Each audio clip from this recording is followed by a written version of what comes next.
Thank all the members of the Black and Puerto Rican Caucus for this issue forum and for allowing us to, so many people, as I've sat here and listened, I support, and this is consistent with, I think, many of the well-placed challenges that this body has and the advocates that were here before me. And I strongly want to support what was mentioned by Scott X and the NAACP as far as challenges and issues that are before the General Assembly. I'm going to focus on basically three and then one last issue. But first, I just want to comment briefly on funding for public education in Connecticut. And I know that, let's just say we didn't succeed in the court case that was before the state Supreme Court. And I know in many ways, urban centers have been helped in a so-called harmless situation, despite the challenges in the state budget. But at the same time, I think I'd remind us that the lack of equity and funding that continues to exist, and in many ways I don't think fulfills the basic constitutional commitment to students in some of our most challenged school districts, just to provide the basic quality of education so they can have the same opportunities as everyone in Connecticut. And within that, I think we've seen cuts, even proposed cuts to health-based, school health-based centers, and even teacher mentoring programs. So I just want to keep that. I think there's nothing that I think we should walk away from as far as our commitment to continued challenges to fully fund education. On second chance and workforce development opportunities, I think we all know Scott and Career Resource. He's the president in Bridgeport, and his work, as many have here, on creating second chance opportunities. And the STRIDE program, I know, is proposed to be eliminated in the next budget. It's one of the few remaining programs that I think helps to address some of the needs that we have in our communities, especially in our cities. I know in Bridgeport, and I think in our other major cities, you have probably 1,000 returning citizens every year.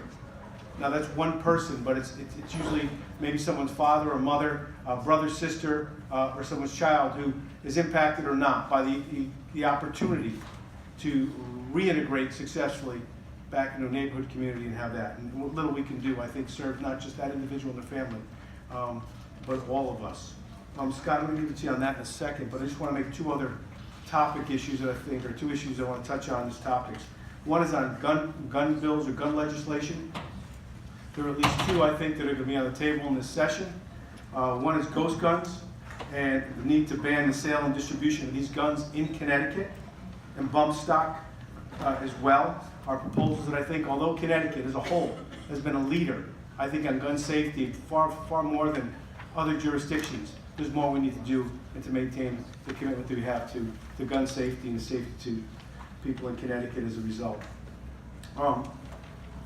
Jobs in our cities and all over Connecticut is certainly a challenge. In Bridgeport, we have an opportunity, at least with a proposed development that could produce thousands of jobs, sponsored by MGM, or another proposed casino development. I want to let you know that I'd ask that this caucus and members and the General Assembly take a good hard look at that as an opportunity for jobs, if nothing else.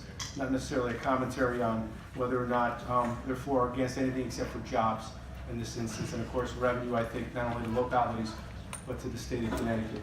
But back as we close to the second chance workforce development opportunity, the STRIDE program, I want to give Scott an opportunity to kind of emphasize that from the perspective that he served so many thousands and allowed support for reentry on that issue. There you go. Now, while I can talk about STRIDE, I just really want to mention one thing more than STRIDE right now. Is summer youth programs right now have been devastated across the state of Connecticut. A couple years back, we had almost $5 million for summer youth.